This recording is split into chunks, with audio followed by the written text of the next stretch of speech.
वहाँ दोनों बदमाश आते हैं। जैसे ही वो उस हैंडपंप को उखाड़ते हैं तभी वहाँ पर नागिन प्रकट हो जाती है। एक समय की बात है, एक गांव में एक परिवार रहता था। उस परिवार में मियाँ बीबी और उनके 3 बच्चे रहा करते थे। वो बहुत ज्यादा गरीब थे। गरीबी के कारण उनके माँ बाप ने कई दिनों से कुछ खाया नहीं था, क्योंकि जो भी वो कुछ अपनी कमाई से जोड़ पाते वो अपने तीनों बच्चों को खिला दिया करते। उसी भूख के कारण एक दिन उनकी मौत हो जाती है। बच्चे बहुत जोर जोर से रोने लगते हैं। उनको रोता देख आसपास के पड़ोसी भी इकट्ठा हो जाते हैं और कहते हैं, अरे भाई, ये तो बहुत बुरा हुआ। अब तो ये बच्चे अनाथ हो गए। पहले तो 2 वक्त की रोटी इनके माँ बाप की वजह से इन्हें मिल भी जाती थी। अब तो लगता है इन बेचारों की भी ऐसे ही भूख से मौत होगी। पर इसमें हम क्या कर सकते हैं भाइयों? ये कहकर गांव के सारे लोग उन बच्चों की कोई मदद ना करते हुए अपने अपने घर की तरफ लौट जाते हैं। उसकी दोनों बहनें जोर जोर से रोने लगती हैं और अपने भाई से कुछ खाना खिलाने के लिए कहती हैं। तभी उसका भाई अपने घर में सारी चीजों को टटोलता है तो सिर्फ चावल की 3 दाने उसे मिलते हैं, जिनको वो कढ़ाई में उबाल देता है और तीनों बच्चे एक एक दाना खाकर सो जाते हैं। तभी उसका भाई रात को रोते हुए भगवान से प्रार्थना करते हुए कहता है, हे भगवान, आपने सबको इतने सुख दिए, फिर हमें इतने दुख क्यों? हमारे पास 2 वक्त की रोटी खाने के पैसे भी नहीं, अन्न का दाना भी नहीं। कब हमारी जिंदगी बेहतर होगी भगवान? तभी अगली सुबह उसकी बहन जोर जोर से रोने लगती है और कहती है, भैया, मुझे बहुत जोर से प्यास लगी है, लेकिन घर में एक बूंद पानी नहीं। आप मेरे लिए पानी ले आइए। हाँ बहन, तुम रो मत, तुम अभी रुको, मैं अभी तुम्हारे लिए पानी लेकर आता हूँ। तुम बिल्कुल चिंता मत करो, मैं अभी गया और अभी आया।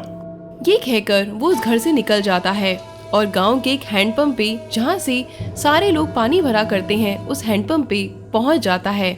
जब वो हैंडपंप पे पहुँचता है तो वहाँ पर पानी भरने के लिए बहुत लंबी लाइन लगी होती है। वो भी उस लाइन में खड़ा हो जाता है और भगवान से हाथ जोड़ के प्रार्थना करके कहता है, हे भगवान, इतनी बड़ी लाइन, मैं कब अपनी बहन के लिए पानी भरूंगा और कब उसे पिलाऊंगा? इतने में वहाँ से 2 लोग और आ जाते हैं और उसको लाइन से हटाकर खुद खड़े हो जाते हैं। अरे भाई, जरा मुझे पानी भर लेने दो। वहाँ पर मेरी बहनें भूखी और प्यासी हैं, वो मर जाएंगी बिना पानी के। अगर मुझसे कोई गलती हो तो मुझे माफ कर दो, पर मुझे पानी भरने दो। ये कहने के बावजूद भी वो 2 आदमी उसको वहाँ से डरा धमका कर भगा देते हैं और कहते हैं, अबे चल भाग, आया बड़ा पानी भरने वाला। यहाँ से पानी सिर्फ हम भरेंगे, और अब की बार तू यहाँ पर दिखा तो तेरी हड्डी पसली तोड़कर एक कर देंगे। ऐसी बातें सुनकर वो डर कर वहाँ से भाग जाता है और गांव के दूसरे हैंडपंप की तरफ आ जाता है और वहाँ से पानी भरने की कोशिश करता है। लेकिन वो ये बात नहीं जानता होता कि वो हैंडपंप बरसों से खराब है, उसमें पानी नहीं आता। वो हैंडपंप के नीचे बाल्टी लगाता है और उसको चलाने की कोशिश करता है। बहुत देर तक चलाने के बाद भी उसमें से पानी नहीं निकलता। तब वो सोचता है, हे भगवान, लगता है ये हैंडपंप ही खराब है, मेरी तो किस्मत ही खराब है। वहाँ मेरी बहन प्यास के मारे रो रही होगी। कुछ तो करना ही पड़ेगा। ऐसा करता हूँ, इस हैंडपंप को ठीक कर देता हूँ। ऐसा कहकर वो हैंडपंप में अपनी बाल्टी में जो बचा हुआ थोड़ा सा पानी होता है वो उसमें डाल देता है और जैसे ही वो उस हैंडपंप को ठीक करने के लिए उसमें थोड़ा सा पानी डालता है तभी वहाँ पर एक नागिन प्रकट हो जाती है और कहती है, अरे, तुमने मेरी मदद करी, मैं तुमसे बहुत प्रसन्न हूँ। एक ऋषि मुनि ने मुझे श्राप के द्वारा इस हैंडपंप में कैद कर दिया था। तुमने मुझ पर पानी डाला तो मैं इससे श्राप मुक्त हो गई और देखो, मैं बाहर आ गई। ये बात सुनकर वो लड़का उस नागिन से कहता है, अरे, मुझे बहुत अच्छा लगा कि मेरी वजह से तुम यहाँ से मुक्त हुई, पर तुम काफी दिन से यहाँ पर थी ना, तो तुम भूखी भी तो होगी ना। मैं तुम्हारे लिए कुछ खाने का इंतजाम करता हूँ। ये कहकर वो लड़का अपने घर की ओर चल देता है और वहाँ से एक चावल का दाना उबाल कर लेकर आता है और उस नागिन के हाथ में दे देता है। वो नागिन भी बिना कुछ कहे उस चावल के दाने को खा लेती है और खाने के बाद बहुत खुश होकर कहती है, अरे तुमने इतनी गरीबी में भी अपनी भूख की परवाह ना करते हुए आज तुमने मेरी मदद करी है। और मैं तुम्हारे सारे हालातों के बारे में जानती हूँ कि तुम्हारे माँ बाप इस दुनिया में अब नहीं हैं और तुम तीनों का इस दुनिया में कोई नहीं, जिसकी वजह से तुम्हें खाने में रहने में बहुत तकलीफ हो रही है। लो तुम ये सोने का सिक्का लो और इससे अपने और अपनी दोनों बहनों की खाने की व्यवस्था करो और साथ में इससे जो पैसे आए उनसे अपने स्कूल की फीस भरो और आज से ही पढ़ाई करना शुरू करो। अपनी बहनों को भी खूब पढ़ाओ और तुम भी खूब पढ़ो। इस सिक्के के अलावा जब भी तुम्हारे पास पैसे खत्म हो जाएं तो तुम इस हैंडपंप को 2 बार ज़रूर चलाना। जब भी 2 बार चलाओगे तो उसमें से सोने का सिक्का बाहर आ जाएगा और तुम्हारा पूरी जिंदगी का गुजारा ऐसे ही चलता रहेगा। जाओ बच्चे, तुम हमेशा खुश रहो। मैं हमेशा तुम्हारा इसी तरीके से साथ देती रहूंगी। जाओ खाना खा लो। ये सुनकर वो लड़का बहुत खुशी खुशी से उस सोने के सिक्के को अपने घर लेकर जाता है और अपनी दोनों बहनों को दिखाते हुए कहता है, देखो उस नागिन ने मुझे सोने का सिक्का दिया।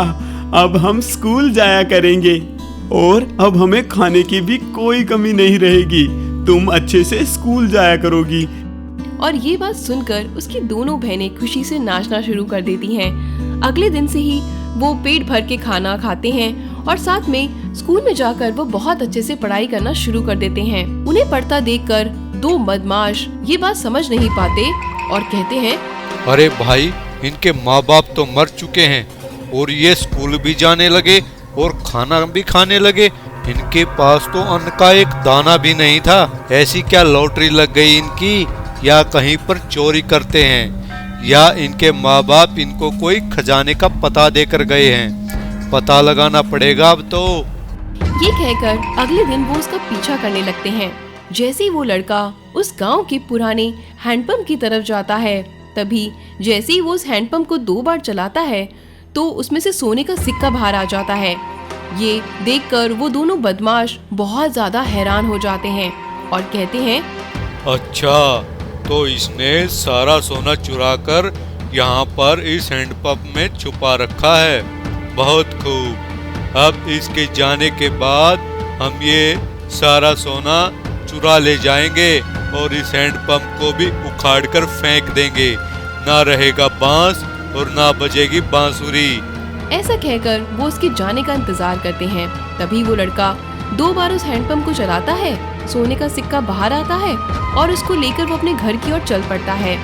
तभी वहाँ दोनों बदमाश आते हैं और उस हैंडपंप को तोड़ डालते हैं। जैसे ही वो उस हैंडपंप को उखाड़ते हैं तभी वहाँ पर नागिन प्रकट हो जाती है और बहुत गुस्से में आकर उन दोनों बदमाशों को डस लेती है। तभी उनके चिल्लाने की आवाज सुनकर वो लड़का भी दौड़ा दौड़ा उस हैंडपंप के पास भाग कर आता है और तभी उनको नीचे गिरा हुआ देखकर नागिन से क्षमा मांगता हुआ कहता है, नागिन जी, आप इनको कुछ ना कहें, ये हमारे ही गांव के 2 लोग हैं। इनको सोना देखकर लालच आ गया था। मैं इनकी तरफ से आपसे माफी मांगता हूँ। इनको माफ कर दें और इनको बिल्कुल स्वस्थ कर दें। नागिन उस लड़के की बातें सुनकर कहती है, अरे तुमने मेरी इतनी मदद करी। तुम्हारे कहने पर, अच्छे व्यवहार के कारण, अच्छी नीयत के कारण मैं इन दोनों को जिंदा कर देती हूँ। लेकिन हाँ बच्चे, इसके बाद मैं अपने नागलोक चली जाऊंगी, नहीं तो इनकी इस गलती की सजा इनकी मौत थी। फिर भी तुम्हारे कहने पर मैं इनको जिंदा कर रही हूँ। ऐसा कहकर नागिन उन गांव के दोनों लोगों को जिंदा कर देती है और वहाँ से हमेशा हमेशा के लिए नागलोक चली जाती है।